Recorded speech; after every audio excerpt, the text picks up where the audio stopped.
Olá, pessoal. Então, estamos de volta para a segunda parte desta sessão sobre a formação da mentalidade grega e as origens da filosofia.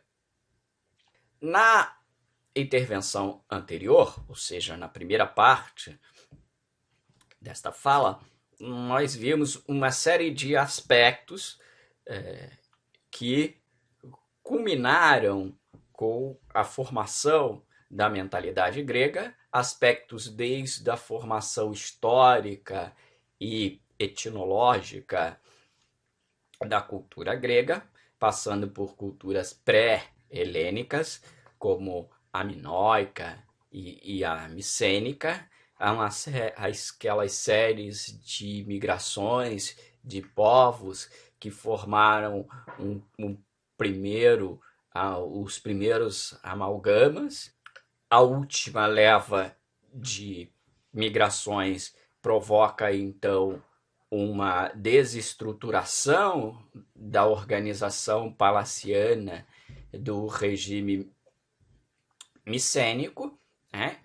Essa desagregação leva ao estabelecimento de uma estrutura social parecida com a da Idade Média, que durante um certo período, aquilo que Schmitt viu que seria denominado geralmente como a Idade das Trevas grega, gerou a ruralização, a perda do contato entre algumas cidades via comércio e a formação de pequenos núcleos, no início mais parecido com estruturas tribais, que formaram grandes famílias e tal, que a gente vai chamar de guenos, que com o passar do tempo, migrando então, principalmente aqueles que migraram para as costas da Ásia Menor, com contato com outros grupos que fazem com que aquela mentalidade mítica que se consolida ali nesse período medieval, neste período da Idade da Média da Grécia Antiga, suposta Idade Média, essas migrações para costas da Ásia Menor levam a um contato com outros grupos, outros povos, né?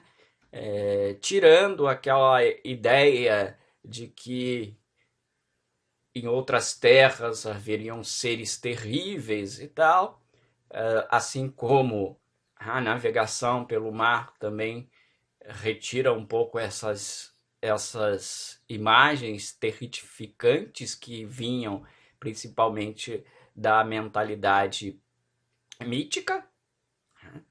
Isso diminui, então, o peso das explicações mitológicas, de base homérica, principalmente, mas não só.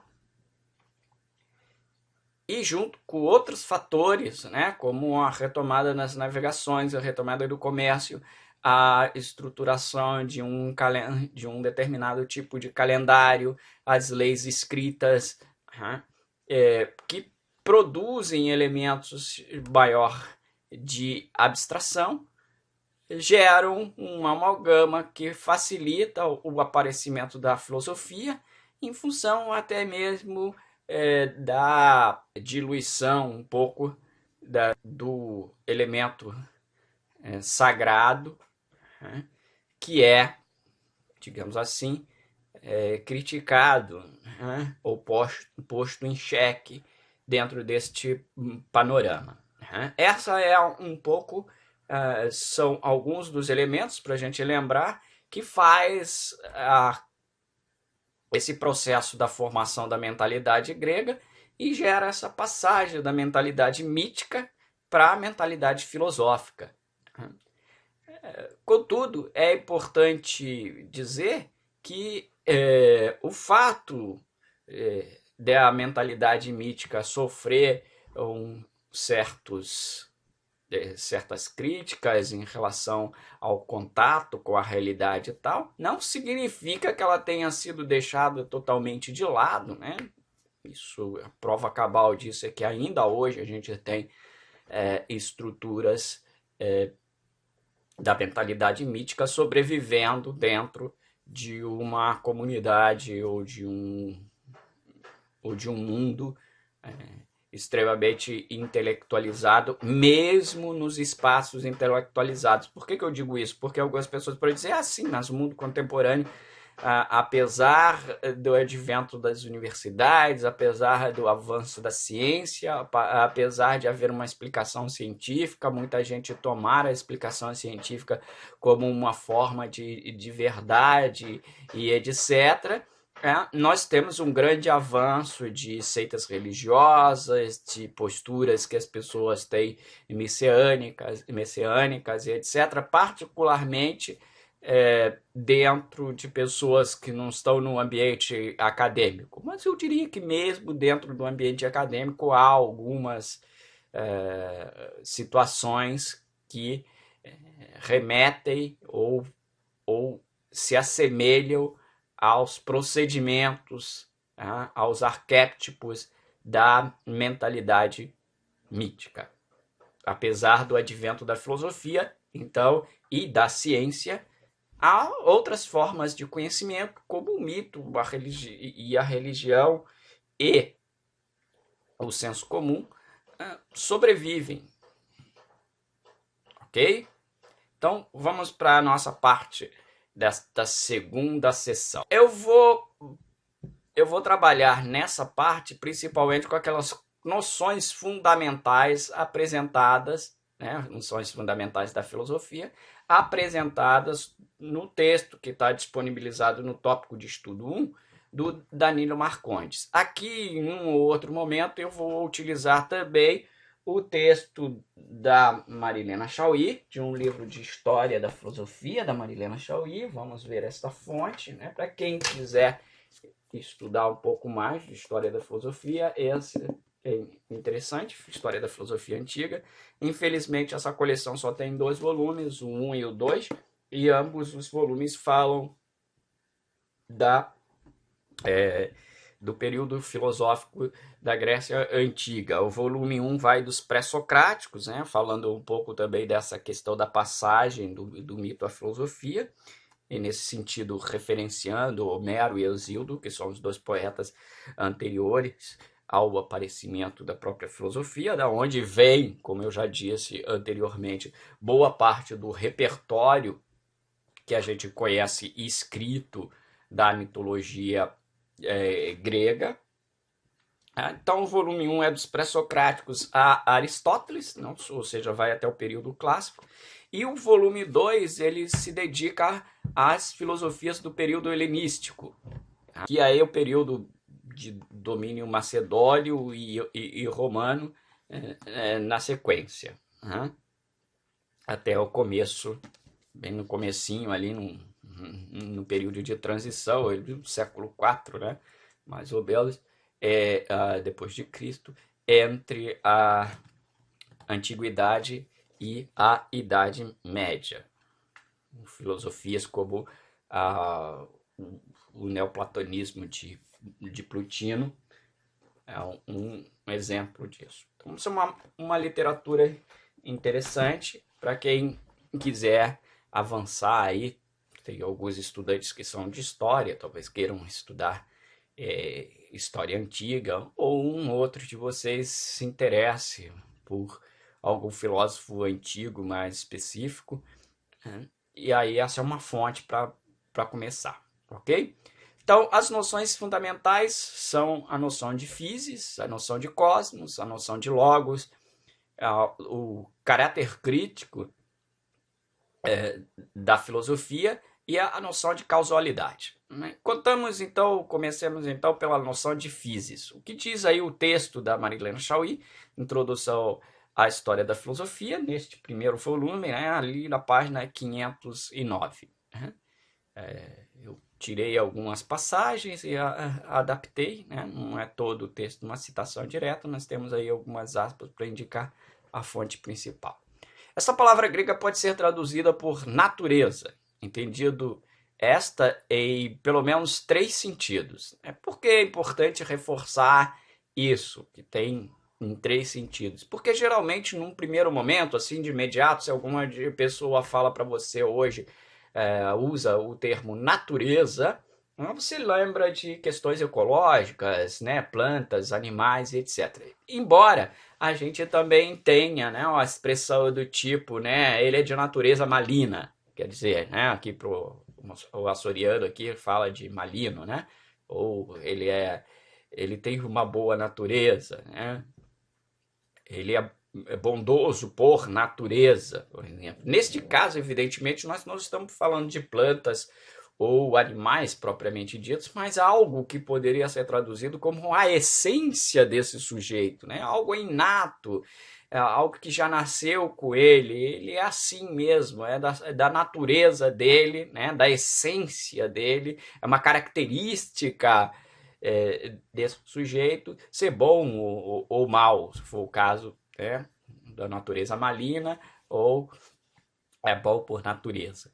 Então, veja, há aqui, mesmo no uso hoje, uma acepção mais próxima daquilo que o grego entendia por essa noção de physis. Mas vamos lá. Quais são esses 3 sentidos?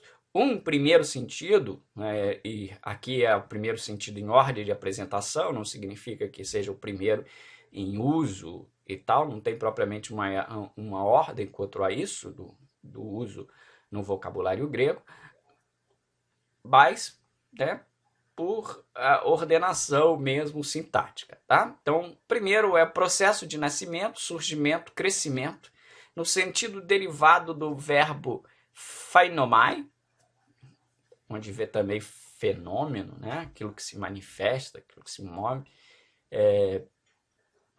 Então, a natureza seria todo esse movimento, né? Esse processo de nascimento, surgimento, crescimento, das coisas no geral, não só de animais e plantas, mas entendendo também, às vezes, o próprio universo como uma espécie de organismo que, em um certo momento, surge de alguma situação, dependendo do filósofo, né, ou de um único elemento, ou de vários elementos, se a gente for pensar hoje, né, ou de uma explosão, que vai gerando, então, esse surgimento, um movimento de várias transformações até chegar ao estado que está hoje, que continua em transformação, em procedimentos de nascimento, surgimento, crescimento, e um processo também contrário, né, de degeneração e morte por causa dos seres vivos, ou de entropia e atropia para o movimento dos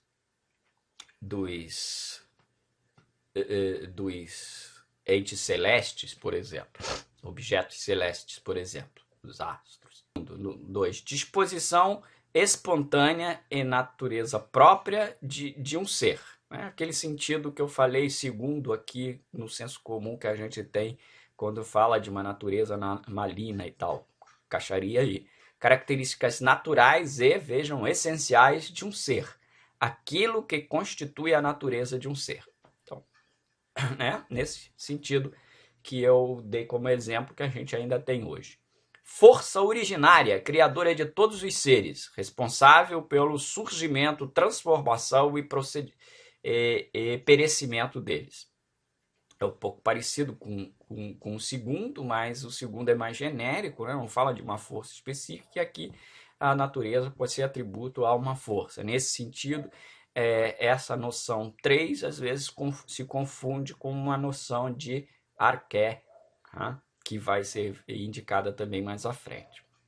Physis é o fundo inesgotável de onde vem o cosmos. Então, o cosmos é gerado por esse movimento, esse processo geral que é a physis. Então, a physis é um elemento ou cosmos, melhor dizendo, é um elemento gerado por esse processo que a gente pode chamar, num desses sentidos, principalmente aqui o primeiro, de physis. É fundo perene para onde regressam todas as coisas, a realidade primeira e última de todas as coisas. Assim, a physis é o mundo natural, a totalidade dos entes, a totalidade daquilo que é. Maria Helena Chauí. Sempre lembrando, né, que para os gregos, né, entes, neste caso, servem tanto para seres vivos, seres animados e inanimados, e em alguns filósofos, aqueles objetos que hoje a gente toma como objetos inanimados são vistos, na realidade, como animados, né? Então, você pode pensar que há uma inteligência cósmica, né? E o próprio cosmos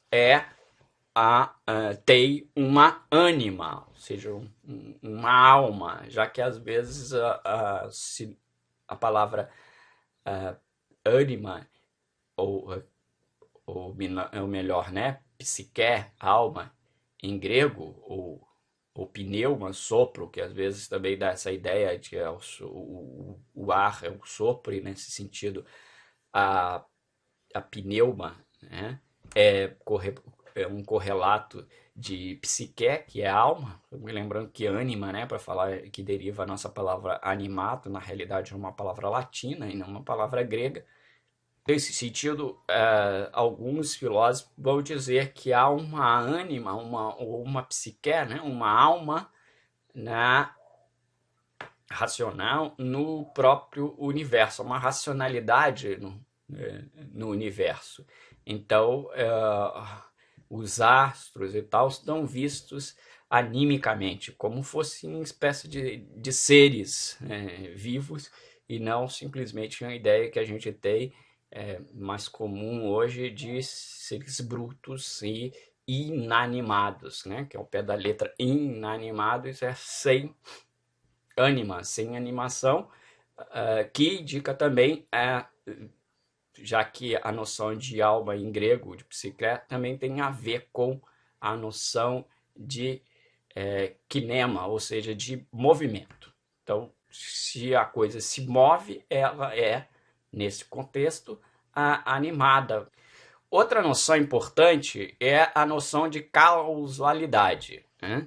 Então, a característica central da explicação da natureza pelos primeiros filósofos é, portanto, a noção de causalidade, interpretada em termos puramente naturais, né? Por quê? Porque a gente tem a noção de causalidade na mentalidade mítica, afinal de contas, né, os deuses, as divindades são fontes dos fenômenos da natureza, são fontes das adversidades da sua vida, porque em função de te darem um castigo, provoca que você não tenha sorte na vida, etc. A própria ideia de sorte, né?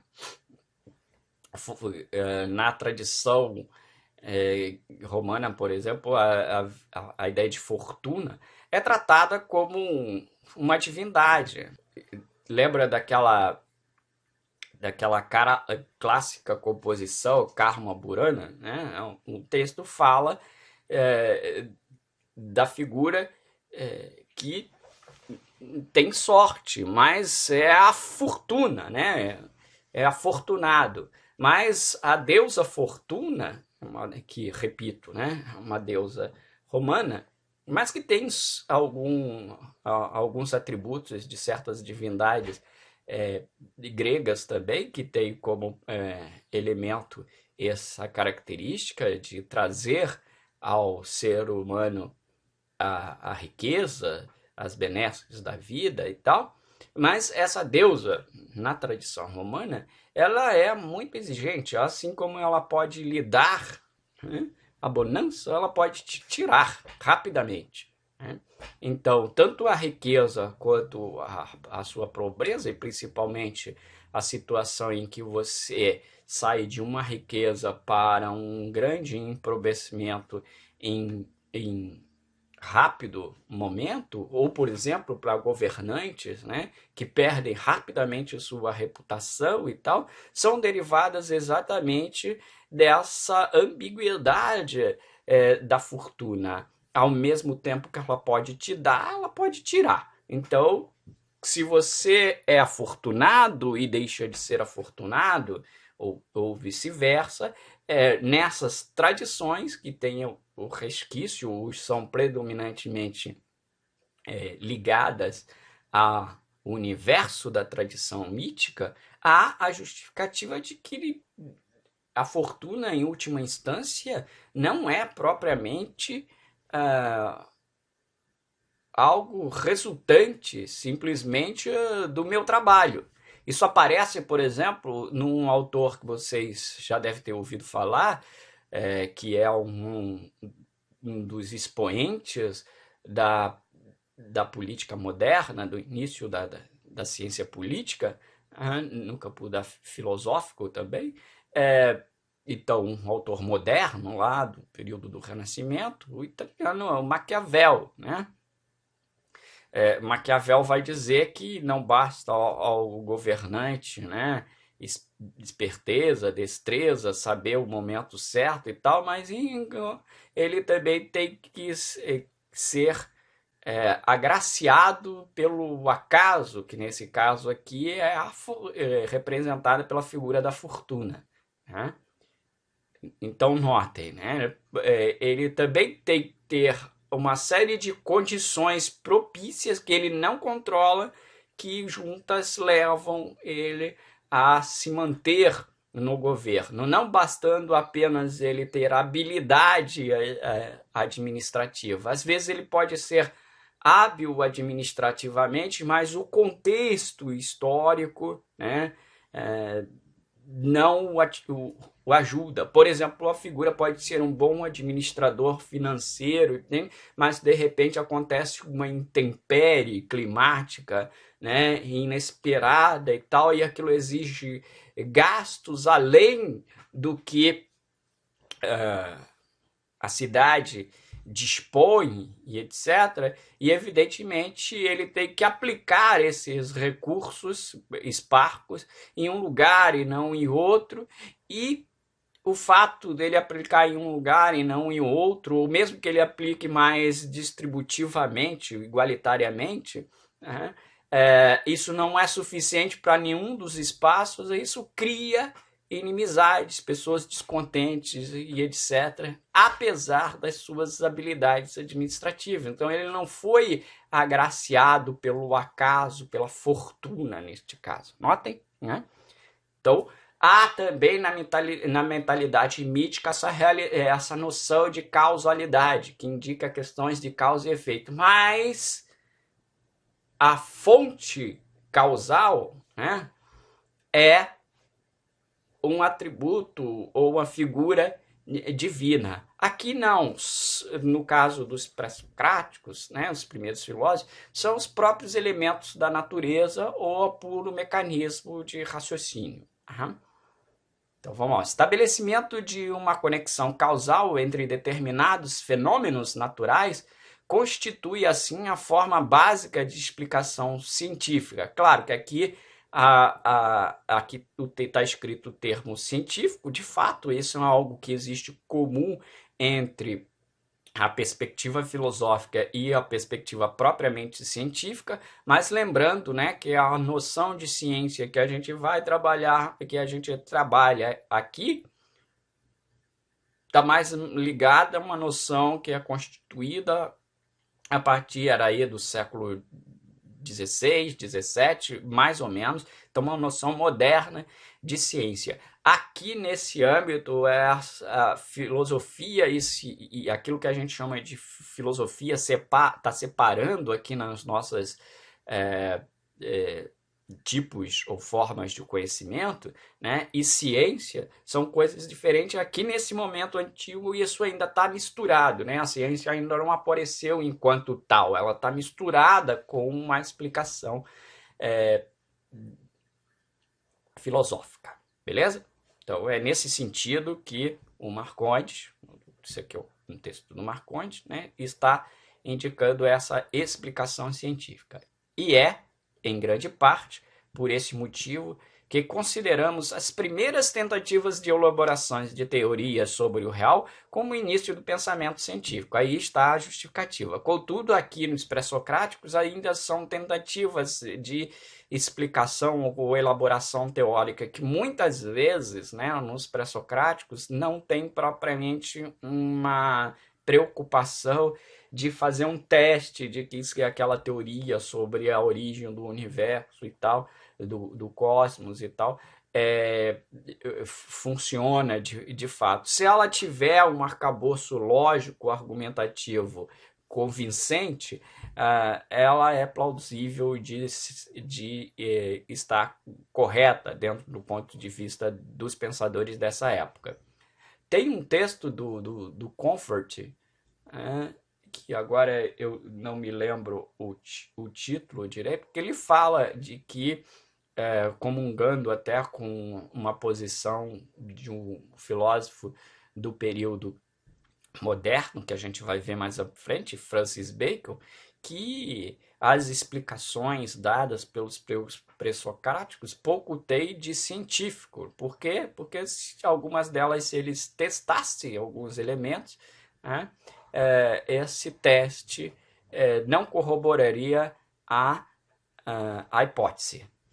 Nesse sentido, é um indicativo de que há uma hipótese muito mais especulativa, nesse sentido, uma diferença aí entre a filosofia e a ciência no sentido mais moderno, muito mais especulativa do que propriamente de base empírica.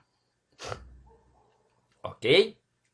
Porque é diferente do raciocínio, no geral, filosófico, né? Uma hipótese para a ciência tem que estar sustentada sobre a comprovação a partir de testes, de experiência, de observação e tal. Nem sempre essa é a preocupação da filosofia. A preocupação da filosofia é que a estrutura argumentativa tenha sustentação lógica, seja coerente, etc. Não que dê conta, a partir de uma observação sensorial, daquilo que a hipótese pressupõe. Ok? Mas, evidentemente, essas explicações, dos pré-socráticos pode ser tomada como um primeiro passo para levar mais tarde àquilo que vai ser propriamente a ciência. Então, há um germe de cientificidade já na mentalidade filosófica. Como a gente poderia dizer também que há um germe de racionalidade no final da mentalidade mítica, na medida em que figuras como Homero e Hesíodo vão tentando organizar melhor uma amálgama de narrativas, às vezes um pouco díspares, uma e a outra. Então, esse processo de organização indica um caminho da racionalidade. Nota? Então, não é uma passagem abrupta, né, repentina, da mitologia para a filosofia, também não é uma passagem repentina da mentalidade filosófica para uma mentalidade científica.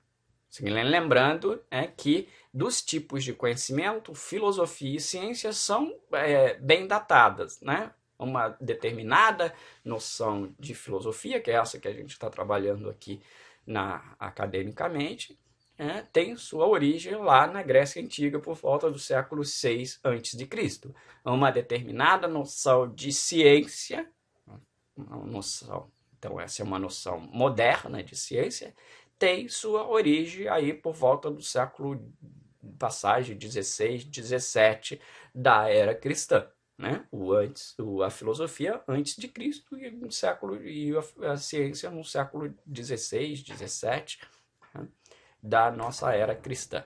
Logo, né, o conhecimento científico, da forma como a gente está querendo defini-lo aqui, é um tipo de conhecimento bastante recente. em relação à historicidade. E os outros tipos de conhecimento são tão antigos quanto a própria humanidade, o senso comum, o mito, e o mito principalmente, a religião talvez como uma, um aprimoramento da mentalidade mítica, né? Por isso ainda dentro do contexto da mentalidade mítica possa ser entendida como surgindo depois, né? Mas tem sua base no mito.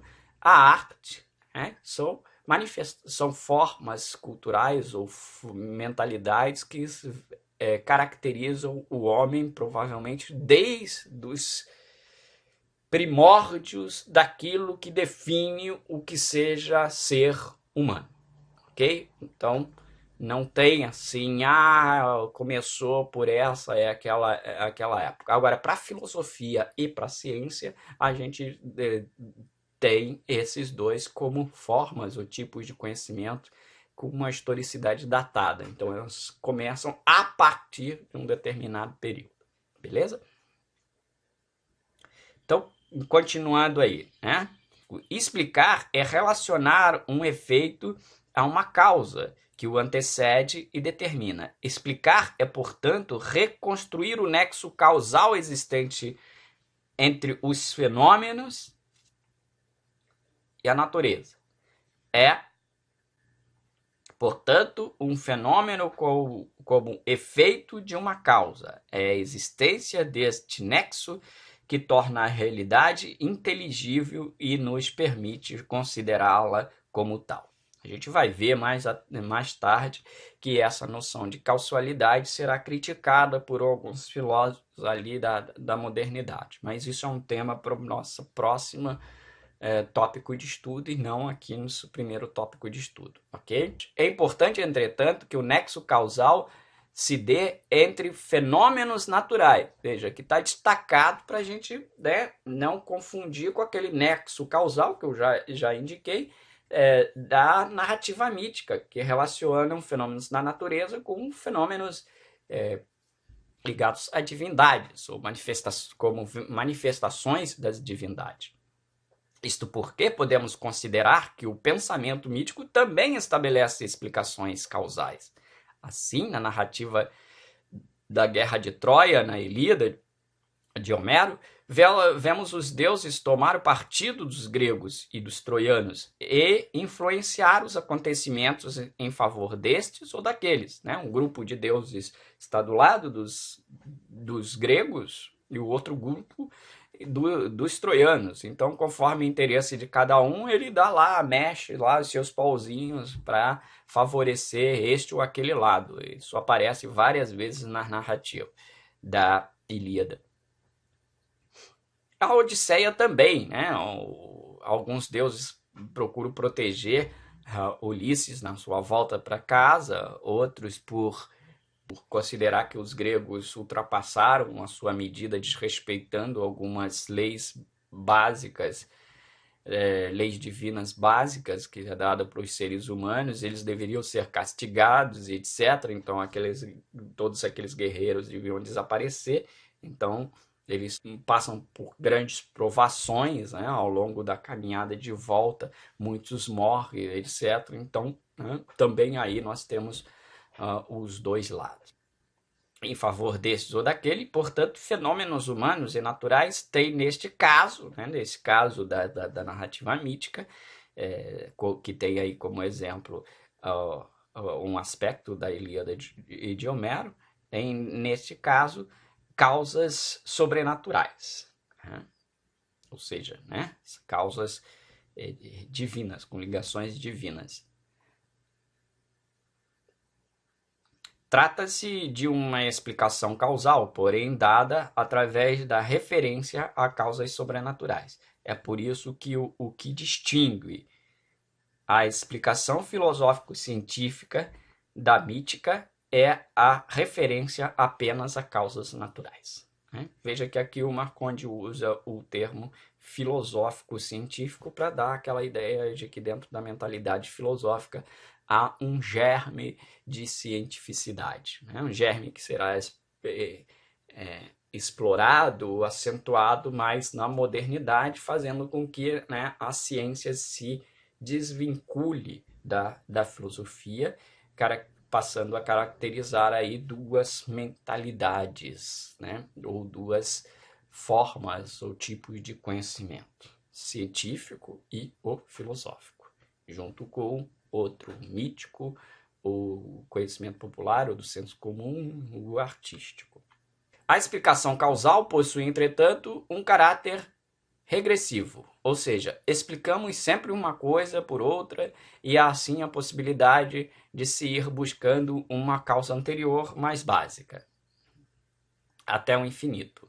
Cada fenômeno poderia ser tomado como efeito de uma nova causa, que por sua vez seria efeito de uma causa anterior, e assim sucessivamente em processo sem fim. Isso, contudo, invalidaria o próprio sentido da explicação, pois, mais uma vez, a explicação levaria ao inexplicável, a um mistério, portanto, ao pensamento místico. Lembrando, né, que uma das bases, ou a grande base do pensamento místico é essa ideia de que por trás de tudo há um mistério, né? Então, algo que é, em última instância, inexplicável, e nesse sentido aí, talvez incausável, etc. Então, o pensamento de que há sempre um algo inexplicável por trás de uma explicação poderia levar a gente a chegar a se aproximar de um pensamento mítico. E é por isso que alguns filósofos, ou a maioria dos filósofos pré-socráticos, estabelece uma causa primeira, né?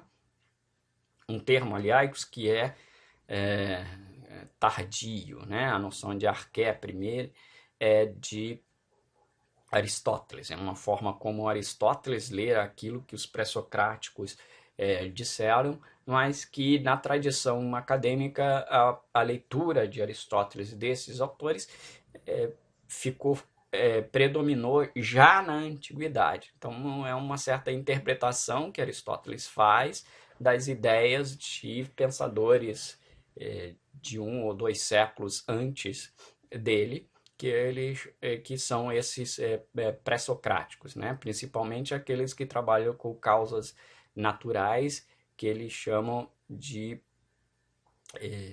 fisiologóis, né? Amigos da physis, né? Que deram causas materiais para a origem de tudo, né?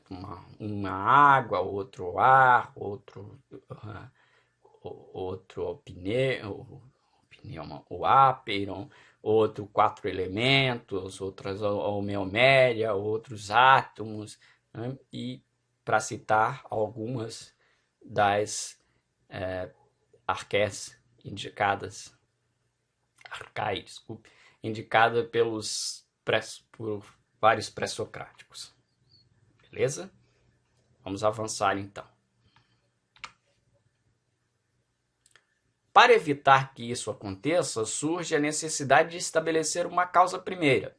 Lembrando, o primeiro princípio ou conjunto de princípios que sirva de ponto de partida para todo o processo racional. É aí que encontramos a noção de arqué, Danilo Morgan, sempre explicando que essa ideia de causa primeira, princípio primeiro, é bem uma leitura aristotélica que, reforçando, se consolidou e foi tomada, mesmo já na antiguidade, como a leitura predominante, ou a interpretação predominante daquilo que disseram os pré-socráticos. Tá? Há alguns autores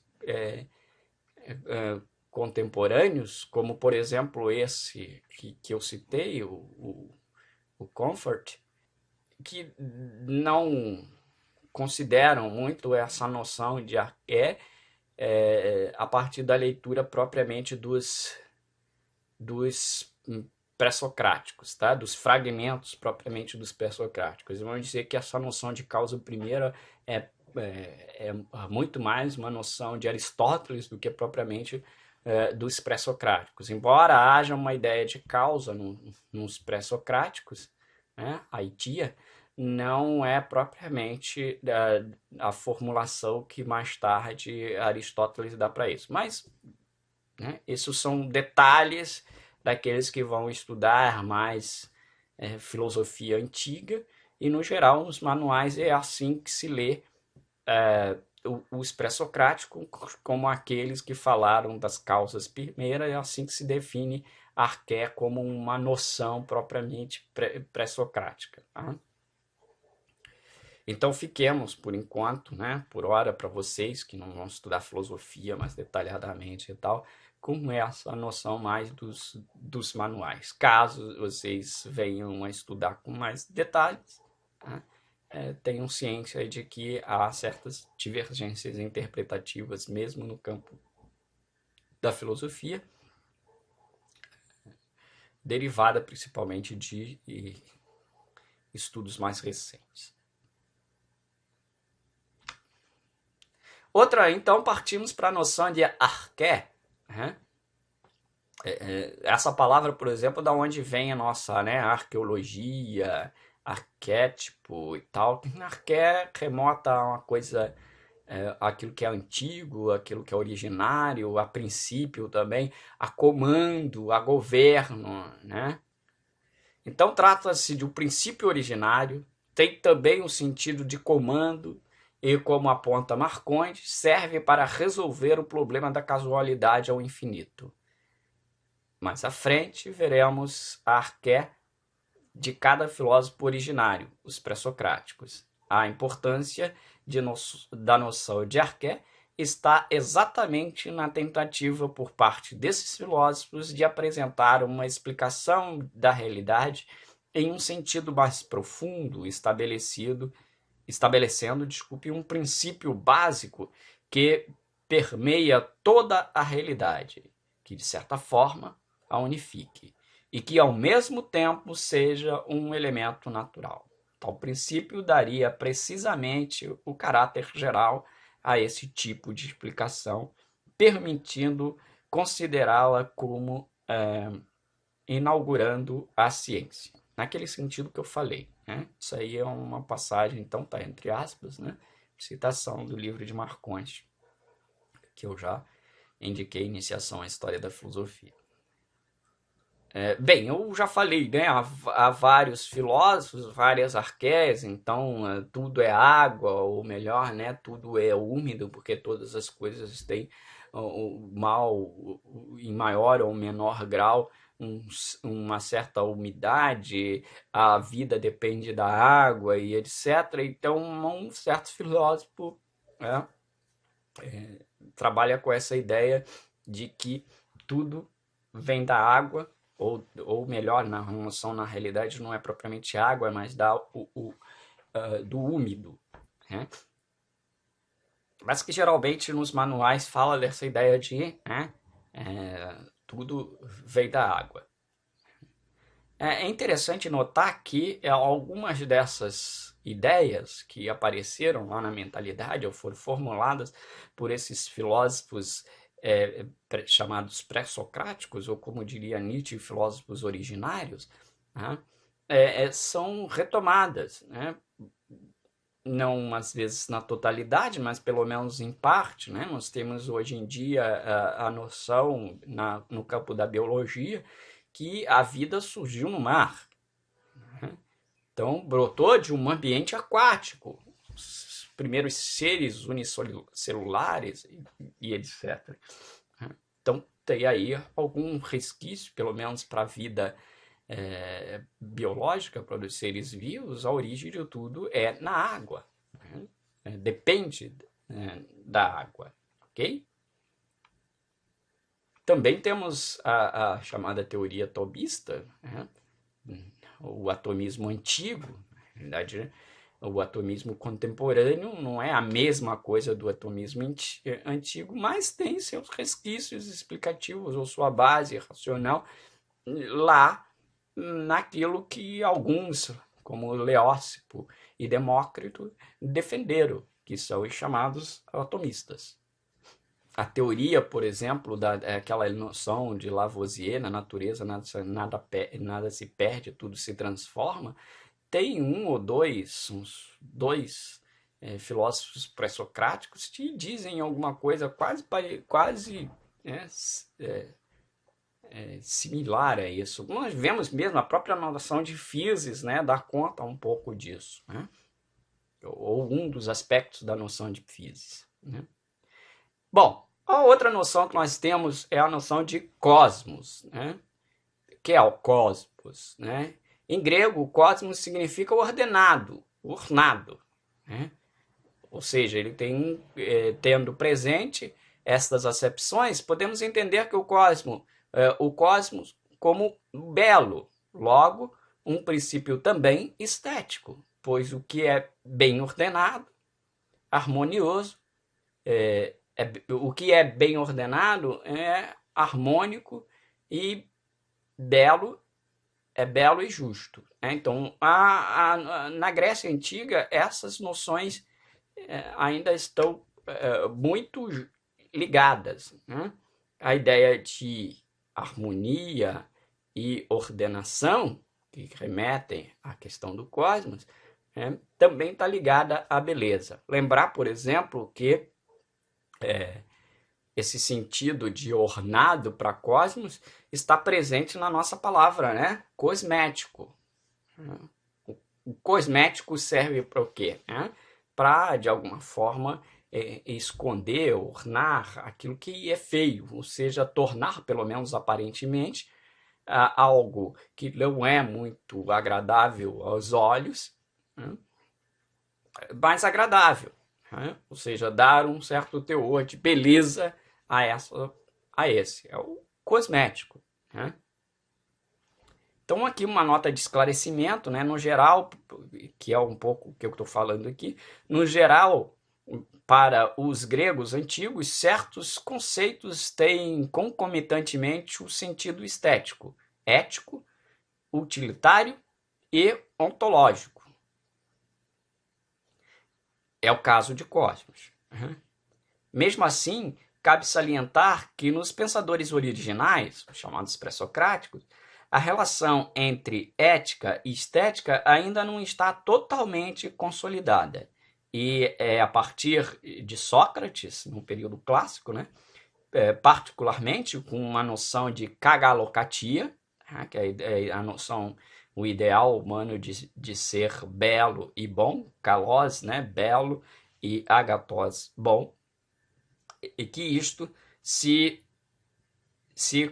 consolidará, né? Essa ligação, principalmente para os atributos daquilo que são as ações humanas, da relação ou da junção entre o aspecto ontológico, ético e estético. Este aspecto, em particular, é tema de outra disciplina, ou seja, de outra área específica da filosofia, que é a estética. Evidentemente, na cultura grega, quando os filósofos falam de certas coisas, eles não dividem as áreas como a gente divide, né, em política, ética, estética e tal. Muitas vezes, ontologia, teoria do conhecimento. Muitas vezes, por trás de uma teoria do conhecimento, tem uma estética, tem uma ética e uma política amalgamada, né? E vai aí mais a luz, né? Digamos assim, o foco. Alguns filósofos, em determinadas falas, focam mais um aspecto do que o outro, mas isso não significa necessariamente que eles dividem propriamente o conhecimento. Eles não procuram ver o conhecimento como um todo, né? Essa noção fragmentária do conhecimento é mais uma coisa derivada da influência da mentalidade científica no pensamento filosófico, né? Que é a ciência que fragmenta mais. Você, quando vai estudar cientificamente, você se atém a um único objeto, a uma faceta, a um fenômeno, a uma manifestação deste objeto, né? Deixando de lado outras. Lembro, quando você faz um projeto de pesquisa, né? Quanto melhor for o seu recorte, mais probabilidade você tem de aprovação do seu projeto de pesquisa e também, hipoteticamente, menos problemas você terá em conduzir seu projeto de pesquisa, porque ele está bem delimitado, né? Isso é um atributo da ciência, né? Já se fosse filosofia, ao pegar um conceito, você também relacionaria com outros aspectos que não só mesmo que o seu trabalho fosse, por exemplo, um trabalho na área de estética, você poderia trazer elementos políticos, éticos, ontológicos, epistemológicos para esse debate.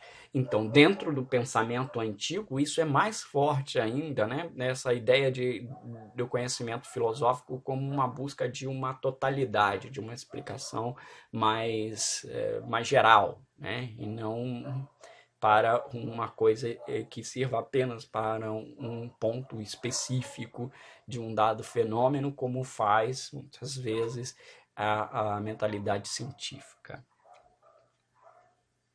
Então vamos avançando aí na noção de cosmos. Então o cosmos é assim um mundo natural, bem como um espaço celeste, enquanto realidade ordenada de acordo com certos princípios racionais. A ideia básica de cosmos é, portanto, a de uma ordenação racional, uma ordem hierárquica, em que certos elementos são mais básicos e que se constitui de forma determinada, tendo a causalidade como lei principal. O cosmos, entendido assim como ordem, opõe-se ao caos, né? Que seria precisamente a falta de ordem, o estado da matéria anterior à sua organização.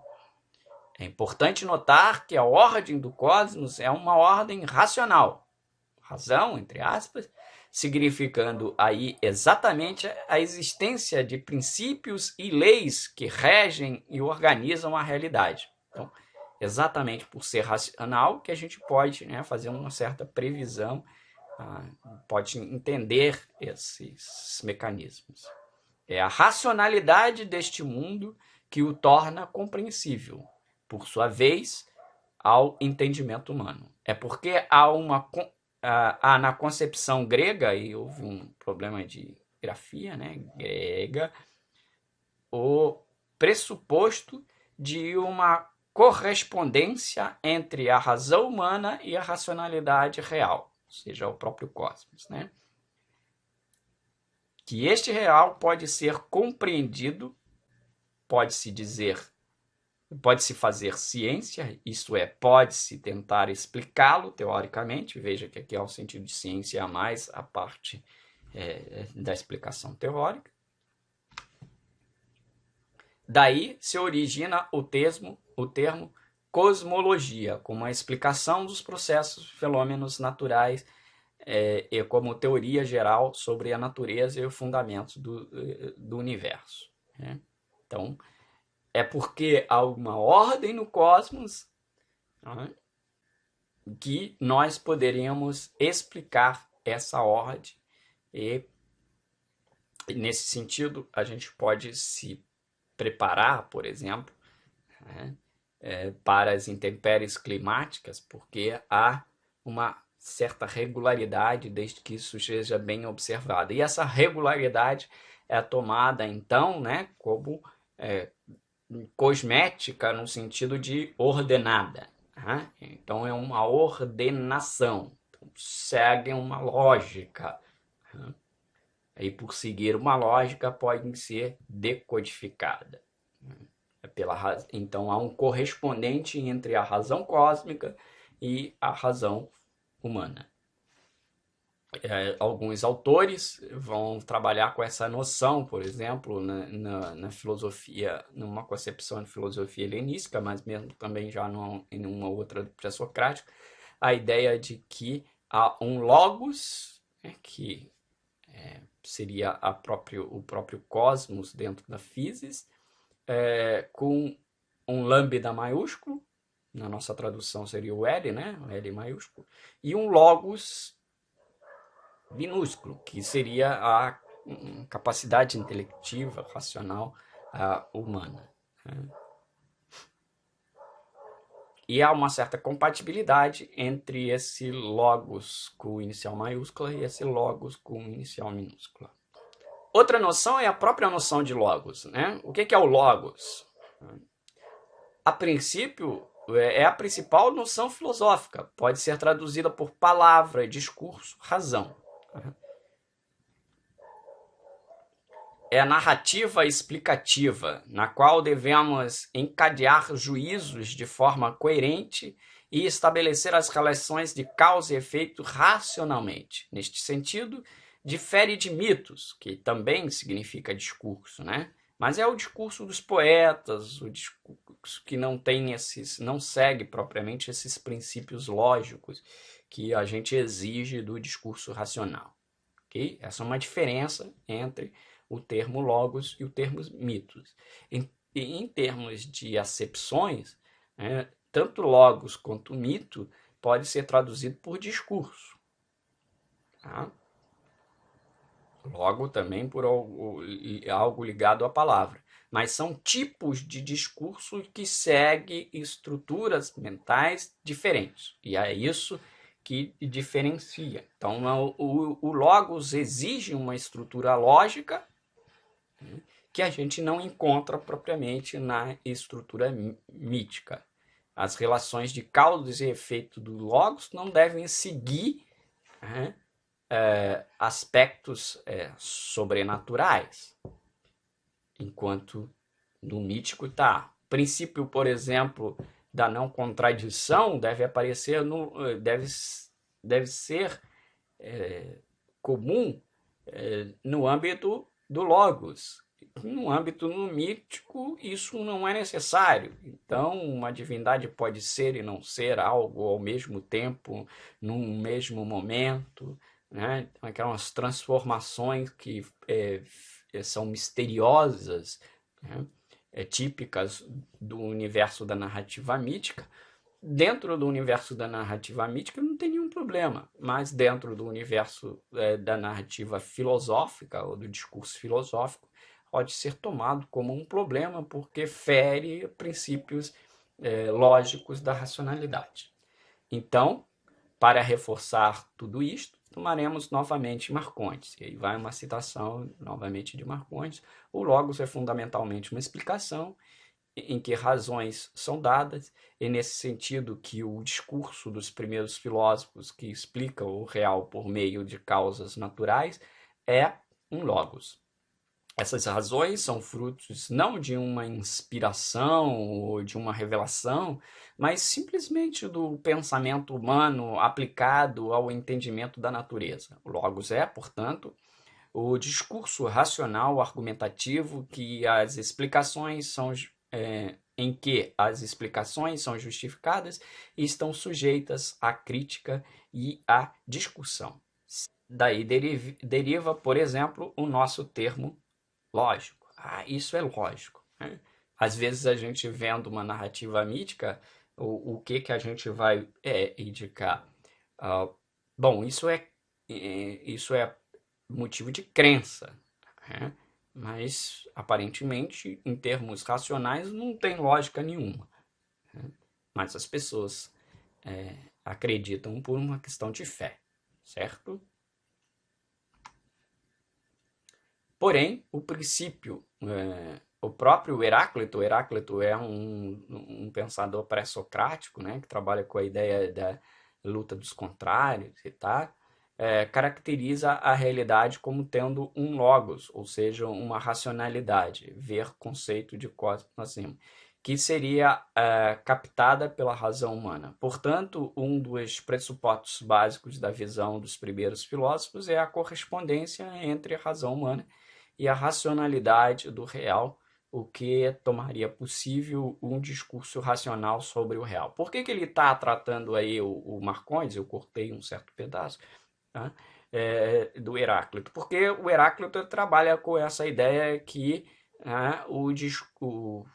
o ser é e não é ao mesmo tempo. Isso pode né? Fazer com que a gente diga, pô, professor, mas e se vocês digam, pô, professor, mas esse pensador vai na contramão daquela noção que o senhor acabou de dizer, da princípio de não contradição, de que alguma coisa não pode ser ou não ser ao mesmo tempo. Mesmo assim, tá? Essa argumentação heraclitiana tem certa racionalidade. Então, ele vai dizer que o cosmos, né, a physis, é o movimento dos contrários. Uma hora se faz superior, outra hora outros inferior. Né? Ele vai dizer, por exemplo, que a natureza faz de alguns escravos e de outros senhor. Né? E no momento seguinte, o escravo pode ser senhor e o senhor pode ser escravo. Então, né, em parte, ele também está aqui com alguma questão política, né, criticando essas hierarquias tomadas como absolutos. Né? É apenas uma questão momentânea, determinado grupo ou classe está no topo do poder político, né? Num determinado momento por outras forças, etc. Exatamente aqueles que são dominados ou explorados pelaquela classe, ou pelo aquele grupo, ou por aquela pessoa, podem se transformar nos dominantes. Então, essa é a luta dos contrários. Não é à toa que mais tarde, né, o próprio Marx vai escrever um trabalho sobre esse autor e também lembrando que o Marx vem de uma tradição hegeliana e uma noção de dialética que não é a mesma que está aí na antiguidade ou em certas facetas que são dadas para a antiguidade, uma noção de dialética da forma como a gente entende um pouco hoje, né, de processo de transformação e tal, ou de revolução, se encontra em Hegel, né, a história como um processo dialético de momentos de sobreposição de contrários, né? Remete esses autores, tanto Hegel quanto Marx, veem com bons olhos ou estudam Heráclito, né? Que de alguma forma, né, bate um pouco em alguns aspectos com seus conceitos. Por exemplo, a gente conhece bem, né, no jargão marxista, a luta de classes. Né? Ou a gente poderia encontrar, embora não seja a mesma coisa, um reverberar, ou seja, uma origem antiguíssima dessa noção nessa visão de Heráclito sobre o ser, o movimento da physis como essa constante sobreposição entre ser e não ser, e que isso se dá ao mesmo tempo, opondo-se, por exemplo, a uma tradição que a gente chama de Parmênides de Eleia, que diz, né, que dá uma outra modalidade de lógica, que não é uma lógica dialética, é mais a lógica formal dentro daquela ideia que a gente tem, né, do princípio da não contradição, de que o ser é e o não ser não é. O ser não pode não ser, né, e o não ser não pode ser. Essa é uma das bases daquilo que depois Aristóteles vai formular melhor como um princípio da não contradição, que é uma das bases do raciocínio lógico.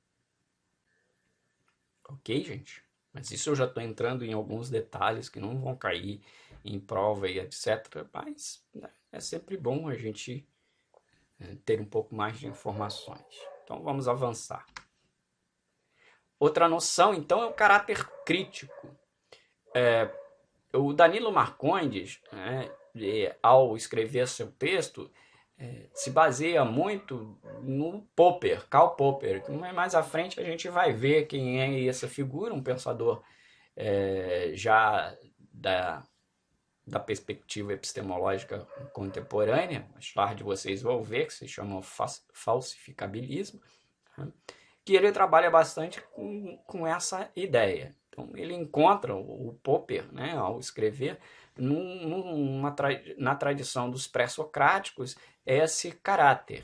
Né? Então, o que diz o Marcondes, baseado num texto de Popper? Um dos aspectos mais fundamentais do saber que se constitui nessas primeiras escolas de pensamento, ou seja, né, nos primeiros filósofos, sobretudo na escola jônica, esse é o caráter crítico, isto é, as teorias aí formuladas não o eram de forma dogmática, ou seja, né, tratada como verdades absolutas ou definitivas, mas não eram apresentadas como verdades absolutas e definitivas, mas como possíveis de serem discutidas, né? Que é a noção de Popper, de refutabilidade. A base da ciência é a capacidade de você poder refutar uma teoria, né? Já que, em última instância, para Popper, todas as teorias tal são, em última instância, é, construções, né, e não verdades sobre a natureza, hipóteses sobre a natureza, conjecturas sobre o funcionamento da natureza, e nesse sentido mais cedo ou mais tarde, passíveis de refutação. Então, discutidas, de sustentarem divergências e discordâncias, de permitirem formulações e propostas alternativas.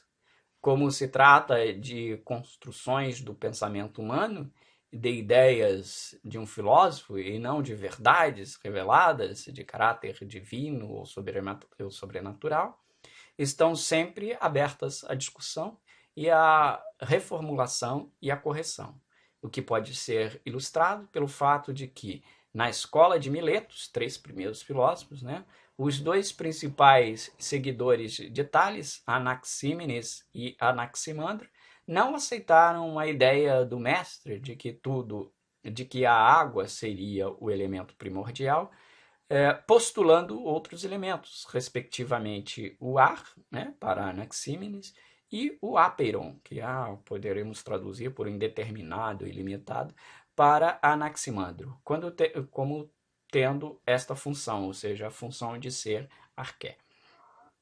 Isso pode ser notado como sinal de que nessa escola filosófica o debate, a divergência e a formulação de novas hipóteses eram estimuladas. Na realidade, esse é um movimento da própria ciência, né? Do próprio processo de fazer dentro da ciência contemporânea e também dentro da própria história da filosofia.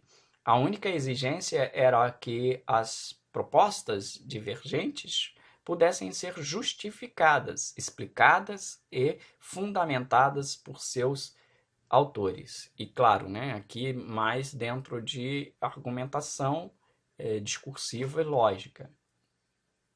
Nem sempre, ou na maioria das vezes não, por observação empírica, como eu já expliquei anteriormente, diferenciando então aquilo que é propriamente a mentalidade científica a partir da modernidade, ou aquilo que é a filosofia.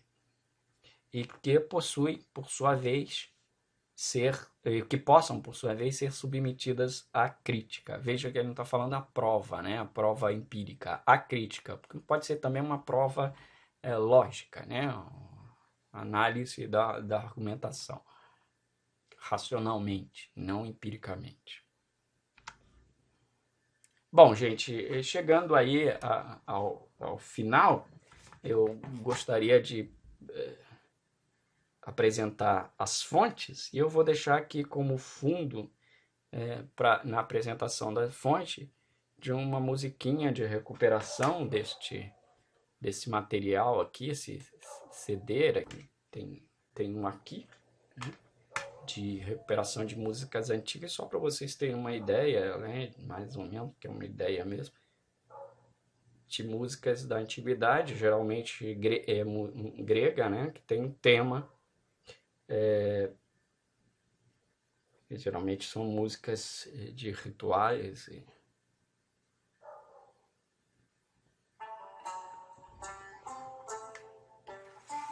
Então vamos deixar aqui com o fundo, enquanto eu vou apresentando, né? As fontes principais de história da filosofia são essas, né? Esse é o volume 1 da Marilena Chauí, que eu já apresentei, Introdução à História da Filosofia, está aqui. Boa parte das imagens eu tirei deste, né? História do Pensamento, que eram os fascículos que vinham, que depois, numa certa edição da coleção Os Pensadores, depois a gente compunha e deu 4 volumes dessa História do Pensamento. Né? O livro do Marcondes, então eu editei ali na Mediateca o texto, né, da primeira parte, que é As Origens, né, que trata exatamente dessas noções fundamentais. Vou diminuir um pouquinho o volume. Um manual da Marilena Chauí, introdução, interessante vocês pesquisarem esse manual. Esse aqui é a edição mais antiga, a capa, né? Já tem outra capa, uma edição mais nova. O CD de música que vocês estão escutando, um CD que eu comprei quando eu fui na Atenas, principalmente sobre a Acrópolis, mas tem algumas coisas de Atenas, onde eu posso tirei algumas. Este livro da história da filosofia, que vem com a coleção Os Pensadores, que está no mercado ultimamente, né?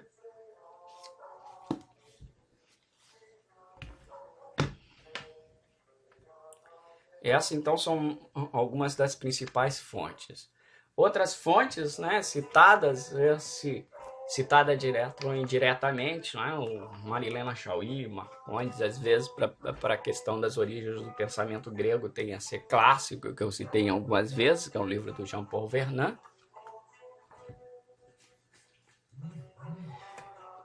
Algumas ideias para vocês terem, né, as chamadas ideias e doutrinas dos filósofos ilustres de Diógenes Laércio. Diógenes Laércio é um pensador do período helenístico. Para vocês terem uma ideia, ele faz uma compilação de uma série de anedotas de filósofos, fala de opiniões que vários outros pensadores, desde do período pré-socrático até o período helenístico, onde ele está inserido, dão sobre esse ou aquele pensador. Está separado por escolas e por pensadores, né? Mas é um texto interessante logo de início para vocês verem que já nesse período é uma discussão sobre a questão do surgimento da filosofia, né? Então já há uma ideia, uma noção de leitura que perdura até mais ou menos ao século XVIII, XIX, né? Daquela oposição entre ocidentalismo e orientalismo. Então ele fala, né, que alguns pensam, dizem que a filosofia surgiu na Pérsia, então uma tese orientalista, né? Outros dizem que não, que é alguma coisa tipicamente grega, então uma espécie de noção de milagre grego. Então essa posição que vem desde a antiguidade e vai até final do século XVIII, é superada a partir do século XIX, principalmente com o avanço da arqueologia, de estudos linguísticos e culturais, identificando que sim, há elementos de orientalidade. A matemática, por exemplo, não é uma criação grega, vem de outra cultura e etc., mas é apropriada e transformada pelos gregos de uma determinada forma. Então, nesse sentido, um determinado tipo ou uma determinada forma de visualizar ou de usar, principalmente uma forma mais abstrata e não simplesmente pragmática ou utilitarista, de entendimento sobre o papel da matemática, o uso da matemática ou do fazer matemático, ou seja, uma matemática mais teórica e menos prática, né?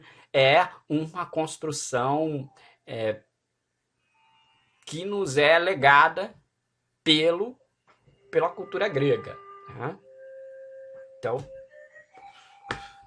é uma leitura dentro do campo filosófico, para a gente ver que essa discussão sobre as origens da filosofia já se encontra no próprio campo entre os gregos antigos. Nós podemos encontrar mesmo um ou outro diálogo de Platão que, de forma metafórica, pode ser entendido como uma alegoria, uma imagem que indique o surgimento da filosofia.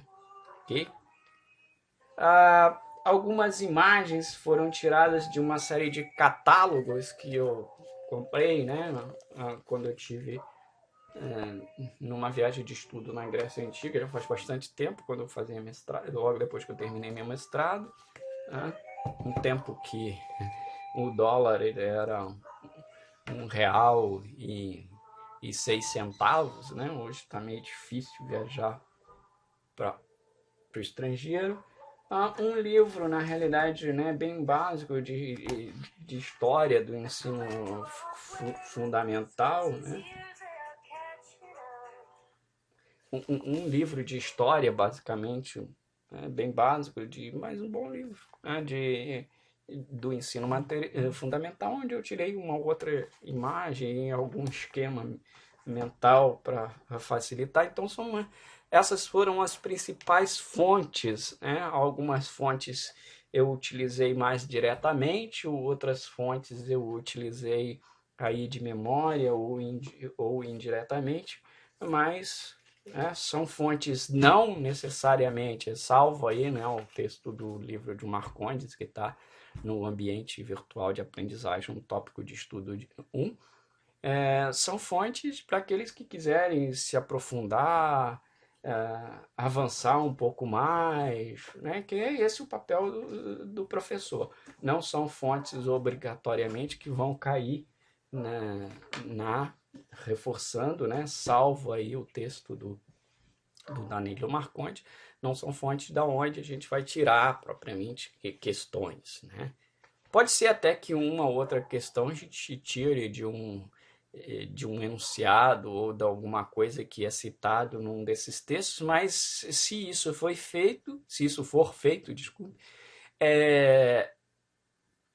isso tem que ter algum elemento dentro do material básico indicado nos tópicos de estudos que faça com que vocês possam responder a questão com aquele repertório sem necessariamente ter que acessar esse texto, esse texto mais aprofundado, no caso dos textos mais aprofundados que a gente tem aí. Bom, então vou deixar aquela tradicional mensagem final, né? Agora um fragmento de Heráclito, né? Cré em malá, polon, historás, filosofus, andrás, enai. Isso é uma tradução, então, do fragmento 35 do famoso Heráclito, né? Os pré-socráticos a gente conhece, é uma tradição que a gente só tem fragmentos dos seus textos, e muitos desses fragmentos, na realidade, são falas de outros filósofos depois deles que diziam, né, fulano disse isso, e como os estudiosos identificaram que a estrutura sintática se repete nessa fala em outros textos, indicativo de que provavelmente foi dessa forma mesmo que o referido filósofo enunciou sua prótese, porque se vocês pegarem aquele volume dos pensadores, os pré-socráticos, notarão que na tradição de estudos dos pré-socráticos há, né, os chamados fragmentos e a chamada doxografia. Tá? A doxografia são aqueles textos, novamente, que aparecem em outros filósofos, que tem opiniões, né, doxa, opiniões sobre a posição de outro, e embora, né, diga, por exemplo, que o fulano de tal falou que o princípio é a água e tal, é uma formulação não muito parecida com aquela comum que os outros dizem, então eles distinguem essas falas de outros filósofos entre opinião sobre o filósofo e, né, fragmento, que seria mais propriamente pela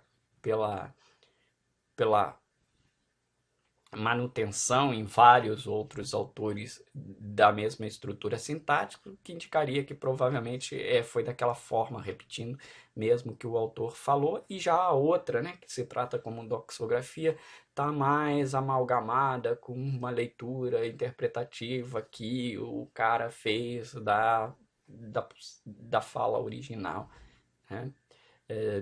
Nós não temos propriamente, né, uh, há uma ideia de que alguns desses pensadores escreveram textos completos, mas nós não temos textos completos. A rigor também do próprio Platão e Aristóteles, dos quais a gente tem bastante escritos, há um certo grupo de textos que foram perdidos e nós não temos, e há outros textos que estão incompletos, embora evidentemente a gente tenha muito mais material sobre esses autores, né? É muito mais material, entre aspas, originário desses autores do que dos chamados pré-socráticos. Então aí nós temos o chamado fragmento 35, numa tradução do professor Emanuel Carneiro Leão, do livro Pensadores Originários, Anaximandro, Parmênides e Heráclito. E a tradução do professor Emanuel Carneiro Leão é a seguinte: é bem necessário que é bem necessário os homens serem amantes da sabedoria para investigar muita coisa.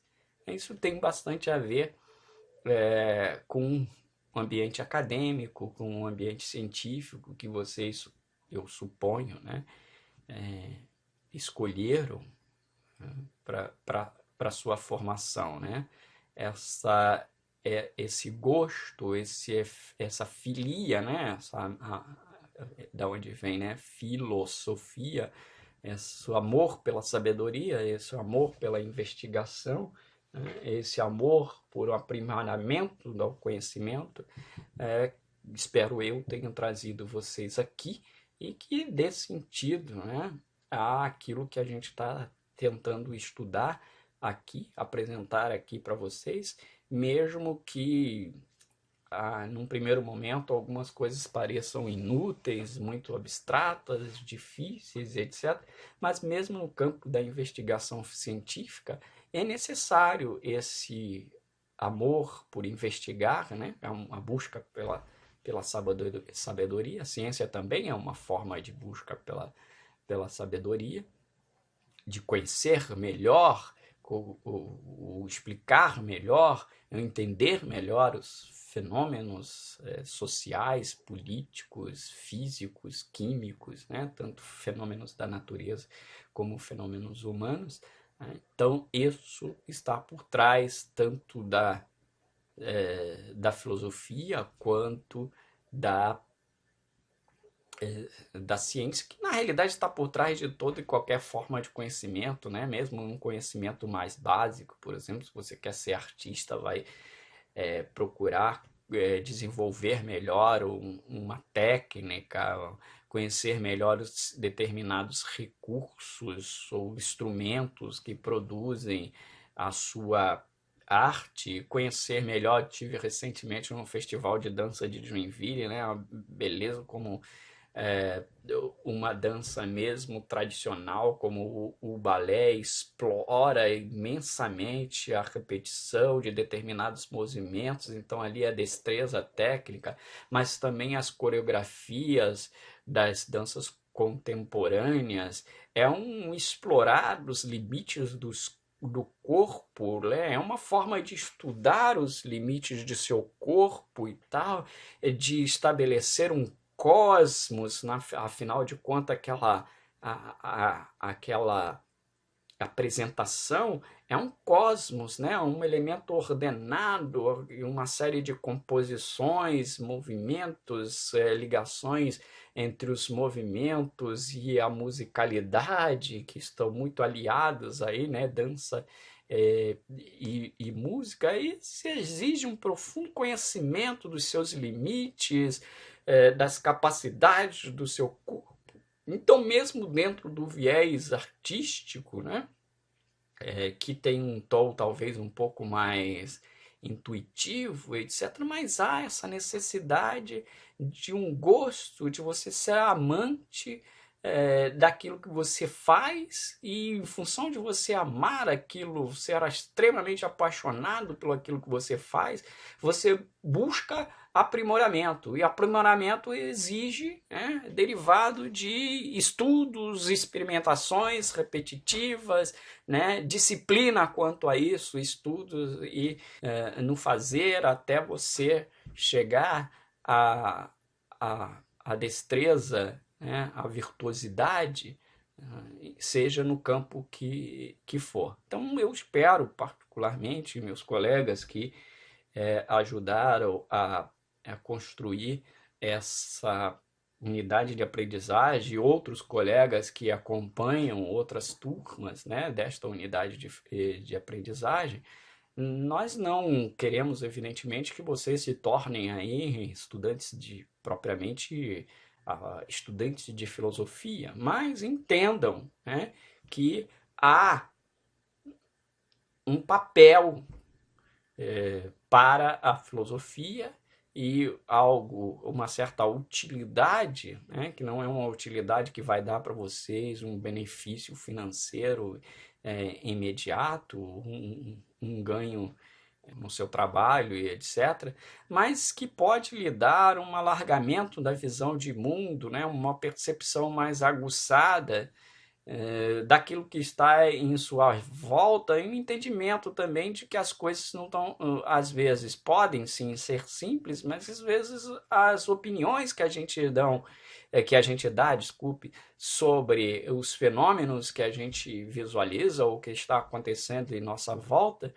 né, são simplórias demais, e a gente tem que tomar cuidado com isso, evitando, por exemplo, cair numa visão messiânica, é, muito, digamos assim, tacanha, torpe e mesquinha, né? E aprender a pensar, principalmente a pensar bem, né? Esse é um dos objetivos aqui da filosofia, alargar as suas possibilidades. Eu espero que a gente desperte vocês para isso ao longo desta unidade de aprendizagem. Evidentemente, a gente reconheça que os conteúdos para alguns alunos estão acostumados com algumas formas específicas do seu tipo de área, né, de proceder quanto ao conhecimento no seu tipo de área, não seja muito fácil os procedimentos de ordem mais intelectiva necessárias aqui para o estudo de conteúdos mais filosóficos. Mas isso não significa que seja impossível para vocês. Se fosse impossível, nós não estaríamos fazendo filosofia, também não faríamos para aqueles que são mais das áreas específicas, das ciências mais puras, vocês não estariam fazendo ciência, né? Se fosse impossível explicar um determinado fenômeno biológico, físico, psicológico, social, né, jurídico, vocês não estariam fazendo, né, biologia, química, física, matemática, história, direito, ok? Entre outros. Então é isso, gente. Até mais.